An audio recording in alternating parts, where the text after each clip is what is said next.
Il y avait un homme qui s'était enrichi grâce au trafic de la drogue. Ses nombreux crimes concernaient essentiellement ses concurrents qu'il n'hésitait pas à tuer. Mais à chaque fois qu'il comparaissait au tribunal, il était toujours innocenté. Son secret? Il avait un très bon avocat. Ce dernier était capable de convaincre n'importe quel jury de l'innocence de son client, quel que soit le crime dont il était accusé. Après chaque procès remporté, l'avocat exhortait son client d'abandonner ses crimes et de changer. Ce dernier rétorquait « Je te paie pour me défendre, pas pour me conseiller ». Un jour, il fit tuer un homme qui courtisait sa femme. La punition pour ce crime était la réclusion à perpétuité ou la condamnation à mort. Lorsque l'affaire fut appelée devant la cour, il appela son avocat qui, une fois de plus, convaincut le jury de l'innocence de son client. En effet, bien que l'affaire fût difficile et malgré de nombreux témoignages et de preuves, il gagna le procès et son client rentra chez lui tranquillement.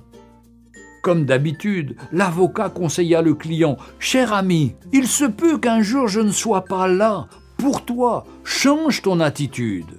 Et attention, je suis ton patron et non ton fils. Va donner tes conseils ailleurs, lui répondit son riche client avec orgueil. Un jour, il récidiva en tuant un pasteur qui militait contre le trafic des drogues. Mais quelque chose s'est passé, bien que l'affaire était difficile et très compliquée. Mais il était tellement sûr de son avocat qu'il appela ses amis, ses parents, sa femme et ses enfants pour assister au procès afin de voir comment il va humilier les juges et le ministère public. Alors qu'il se rendait au tribunal, il appela son avocat. Ce dernier lui rassura qu'il était en route et qu'il arrivait déjà. La salle était pleine à craquer et on attendait l'entrée du juge pour le début du procès. Et lorsque l'huissier fit lever l'assistance pour l'entrée du juge président, le trafiquant de drogue fut glacé de constater que c'est son avocat qui est sur le siège du jugement en tant que juge président de la cour. Il n'était plus un avocat, mais un juge. Lorsqu'on annonça l'ouverture du procès, le juge leva la tête et dit « Hier, j'étais votre avocat, donc je me suis battu pour vous, même lorsque vous étiez coupable. Mais aujourd'hui, je suis un juge et mon jugement doit être équitable. » Les larmes aux yeux, l'homme riche supplia le juge, mais celui-ci lui répondit « Tu as eu ta chance lorsque je te donnais des conseils, mais tu ne m'as jamais écouté et tu n'as jamais changé de vie. Désormais, tu subiras la rigueur de la loi. » L'homme fut condamné à mort pour assassinat et trafic de drogue.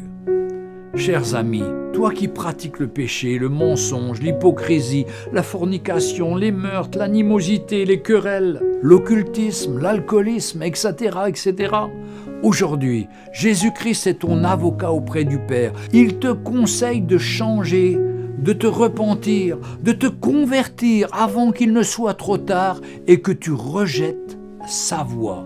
Mais un jour, il reviendra comme un juge et rendra à chacun selon ses œuvres. Il te dira « Hier j'étais ton sauveur, mais maintenant je suis ton juge. » Aujourd'hui, Jésus-Christ est notre avocat et rédempteur, mais le jour viendra où il jugera chacun équitablement. Jésus-Christ revient bientôt.